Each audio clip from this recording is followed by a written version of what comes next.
Ler é uma das atividades que você faz todos os dias, quer você queira ou não queira. As informações escritas, elas estão por aí, no supermercado, no trânsito, no restaurante, nos conteúdos que a gente encontra aqui na internet. E você lê para trabalhar ou para a escola, para a faculdade, por prazer, porque tem que ler, porque quer ler ou porque simplesmente não pode evitar e precisa ler. O resultado é que todo mundo, todos nós, temos uma certa opinião sobre a leitura. Desde que a leitura é algo muito importante, até aqueles que se lamentam porque não conseguem ler, e aqueles até que reclamam que não gostam de ler. Mas há uma questão curiosa. Algumas pessoas, elas se tornam boas leitoras sem saber o que fizeram para se tornarem boas leitoras. Muito do que elas fazem e sabem sobre a leitura é até subconsciente, a ponto de pensar que ler é natural, não que é uma aquisição cognitiva complexa. Com isso, fica claro que se você se torna um leitor expert, um bom leitor, não te faz um expert em leitura. E é por isso que existe a área da ciência da leitura, uma área de pesquisa para compreender esta habilidade complexa em níveis que somente a nossa intuição não consegue. E os pesquisadores da área da ciência da leitura, eu vou citar alguns nomes aqui, como Mark Seidenberg, José Moraes, Stanislas Dehaene, Holly Scarborg, Diane McGuinness, Lina Eyre, Margaret Snowley, Charles Hume, Louisa Moulds e tantos outros já entenderam os mecanismos que são básicos que suportam a aprendizagem da leitura, como que ela é adquirida, as principais causas de sucesso ou de dificuldades da leitura. E eu estou aqui, Mariane esses dias, porque eu quero fazer a ponte entre os pesquisadores da ciência da leitura já sabem sobre os mecanismos da leitura e você, que é professora, profissional, que trabalha com crianças que precisam aprender a ler, até mesmo se você é mãe. Por isso, se você tem interesse na alfabetização, já segue aqui o meu canal, deixe o seu like neste vídeo para que este vídeo alcance mais pessoas como nós e que se interessam em garantir uma alfabetização que seja eficaz para qualquer pessoa. Uma vez que aprender a ler é um dos direitos mais fundamentais dos seres humanos, concorda? Mas vamos voltar aqui ao que eu preparei para compartilhar com vocês hoje. Os pesquisadores da ciência da leitura, eles já sabem quais são os comportamentos que,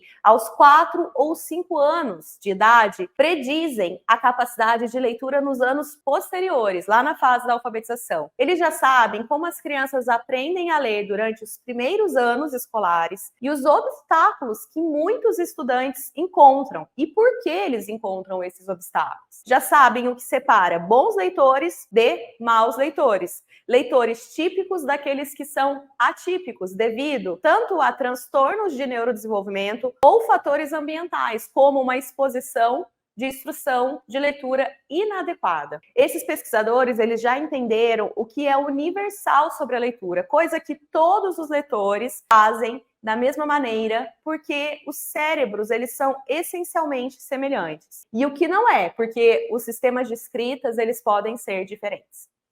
E os pesquisadores já identificaram os principais circuitos neuronais envolvidos na leitura e que algumas das formas anômalas que esses circuitos se desenvolvem em crianças com dificuldade de leitura. Os pesquisadores da ciência da leitura já desenvolveram até mesmo modelos computacionais de aprendizagem da leitura, de aprendizagem de leitura para crianças com dislexia e para casos em que há perda da capacidade da leitura devido a lesões cerebrais. E isso, essa criação desses programas, desses modelos computacionais, só é possível porque hoje se tem uma compreensão profunda desse fenômeno, a ponto dos pesquisadores conseguirem desenvolver modelos que representem a aquisição da aprendizagem da leitura e da escrita. E esta vasta base de pesquisa levou ao desenvolvimento de métodos que podem ajudar de forma confiável muitas crianças que têm dificuldade na aprendizagem da leitura, seja a leitura, crianças no processo inicial ou até leitores mais velhos que ainda sofrem por serem maus leitores. E os pesquisadores da ciência da leitura, eles podem até discordar sobre muitos pequenos detalhes, afinal, isso daqui é ciência, não os 10 mandamentos,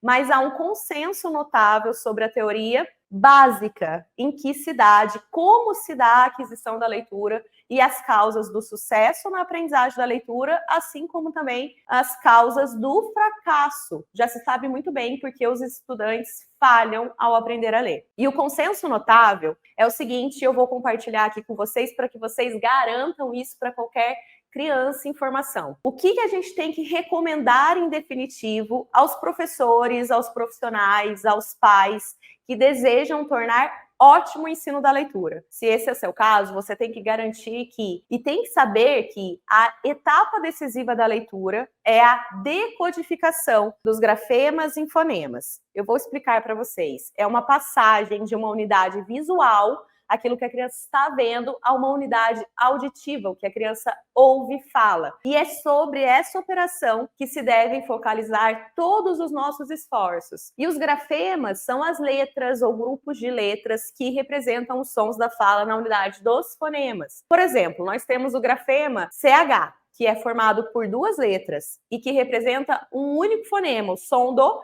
sh. Por outro lado, existe o grafema L, que é formado apenas pela letra L, que está presente no nosso alfabeto e que representa regularmente o som do L, com uma certa variação, a depender da sua posição na palavra. Por exemplo, quando o L estiver no final da sílaba, este grafema L poderá representar o valor sonoro de mas essas especificidades sobre os sons das letras, como ensinar a relação entre grafemas e fonemas, é um papo para outro vídeo.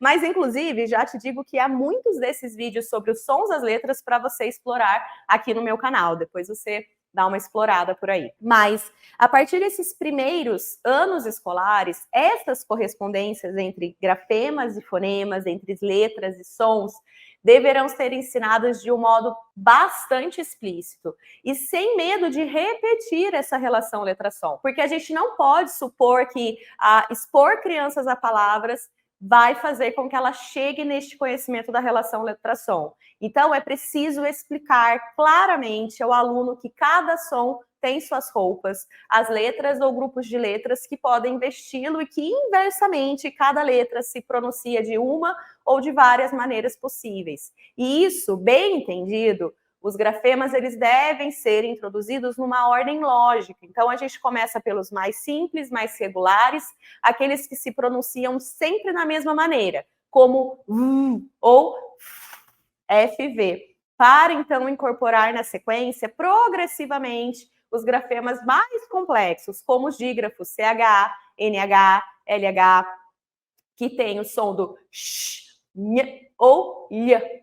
Então, a gente chama a atenção sobre a presença das sequências dos sons das letras que formam as palavras. E, por exemplo, a gente vai dar um exemplo para a criança, né? A palavra sapo, ela tem 4 sons. S, A, P, O, que são representados, estes sons, pelas letras S, A, P, O. Se eu retiro o som final, O, e inclui outro, como A, eu formei outra palavra. Eu formei agora sapa.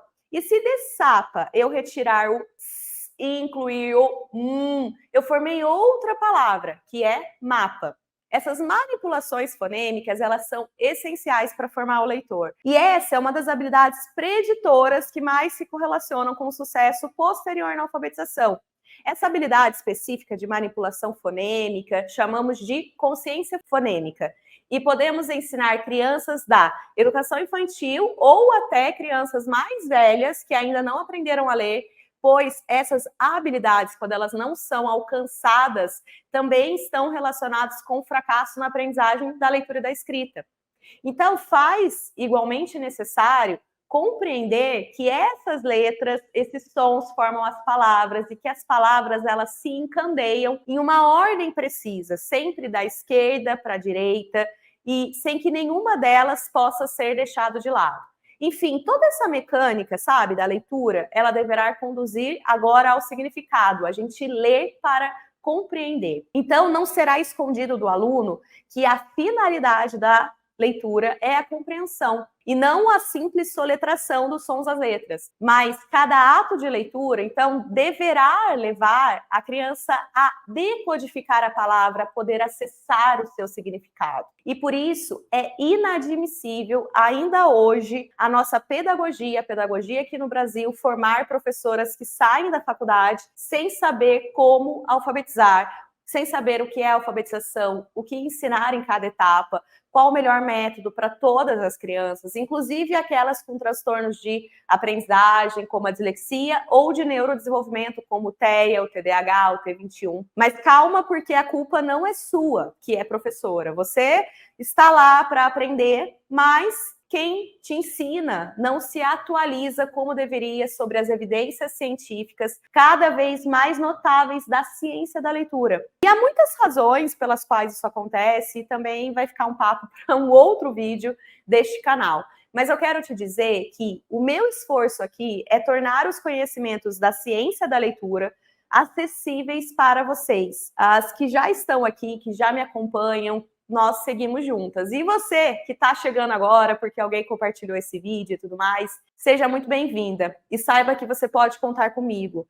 Você precisa saber que não é normal você se sentir perdida ao tentar alfabetizar os seus alunos e que as respostas que você tanto se faz sobre alfabetização, sobre como alfabetizar, como ensinar todas as crianças, ou até mesmo por que os seus alunos não conseguem aprender. Enfim, todas essas dúvidas, para todas elas existem respostas. E eu estou aqui para lhe ajudar e fazer a ponte entre o conhecimento da ciência da leitura e a aplicação aí no chão da sala de aula. E eu quis gravar esse vídeo para você saber que existe essa área da ciência cognitiva da leitura. Então, existem pesquisadores trabalhando há décadas em cima das perguntas que você se faz. E que por mais que isso não tenha sido revelado para você, agora eu pretendo revelar os segredos da alfabetização aqui no meu canal. Deixa aqui essas dúvidas, vamos conversando sobre isso e deixe também sugestões do que vocês querem saber mais sobre a alfabetização.